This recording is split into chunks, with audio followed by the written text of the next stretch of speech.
Bartleby, the Scrivener, A Story of Wall Street. By Herman Melville. Narrated by Jason Smith. I am a rather elderly man.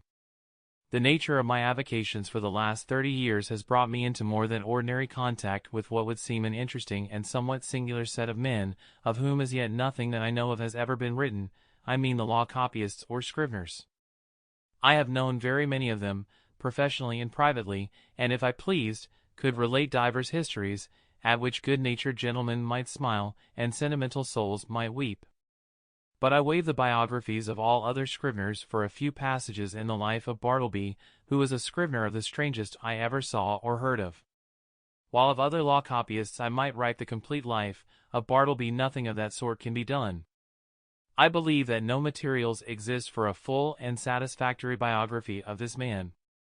It is an irreparable loss to literature. Bartleby was one of those beings of whom nothing is ascertainable, except from the original sources, and in his case those are very small. What my own astonished eyes saw of Bartleby, that is all I know of him, except, indeed, one vague report which will appear in the sequel. Ere introducing the Scrivener, as he first appeared to me, it is fit I make some mention of myself, my employees, my business, my chambers, and general surroundings, because some such description is indispensable to an adequate understanding of the chief character about to be presented.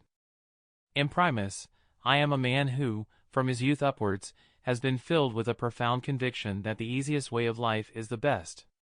Hence, though I belong to a profession proverbially energetic and nervous, even to turbulence, at times, yet nothing of that sort have I ever suffered to invade my peace.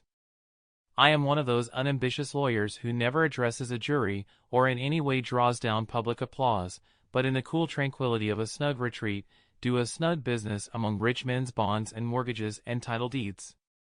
All who know me consider me an eminently safe man. The late John Jacob Astor, a personage little given to poetic enthusiasm, had no hesitation in pronouncing my first grand point to be prudence, my next, method. I do not speak it in vanity, but simply record the fact that I was not unemployed in my profession by the late John Jacob Astor, a name which, I admit, I love to repeat, for it hath a rounded and orbicular sound to it, and rings like unto bullion.